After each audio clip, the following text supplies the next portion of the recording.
มาเก้าอี้นี่ดีดีวะโอ้ยง่ายเจ๊เอาไปไฟเก้าอี้พวกพัน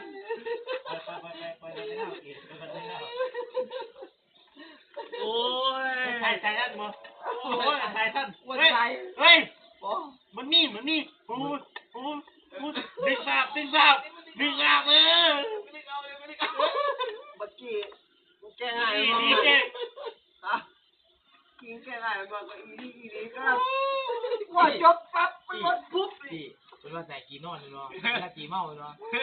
บ่เหลืออันนี้คือการเทศอะไรนี่การเทศมีฝ่ายการเทศด้วยโดยเจ้าของไอ้นี่เจ้าของเทศเองนี่แต่ของมันได้ดีกว่า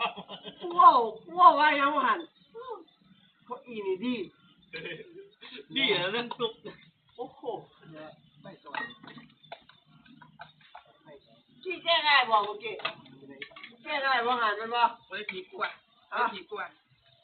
มีคนจับก็อีกุ๊บผิดจริงๆแล้วว่าหันเนี่ยอ่ะอีนี่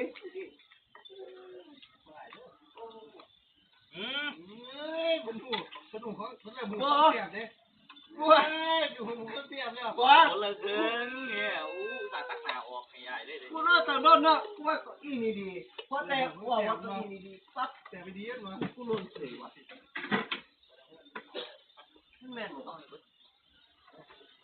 โอ้เจ็บปีหวานเสียบดิมึงติดจานเลยยังตัดต่อแล้วมากินกันโอ้เมื่อกี้มันแก่อะไรแล้วกันมากินหอมก็อีดีๆมันว่ะเขาก็บ่อยเลยไอ้เจนั่งกินคนเดียวเลยซ้ำเลยกี่เว้ยสอบซ้ำเลยก็อีนี่ดีมันละโอเคแต่มันบอกว่าเบ็ดปันไหนเขามาพริกมัน10 เบ็ดพริกเองครบพริกแย่งพริกตัวนี้พวกเบ็ดพริกที่อยู่ในถุงที่ซื้อมาหลายเบ็ดเขากินสดเลยกินกับนี่ปลาที่นี่พวกเสือมันเผาเขาทำอีนี่ดี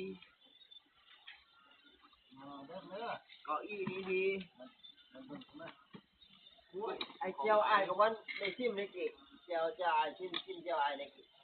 เอาซิมไปแล้ว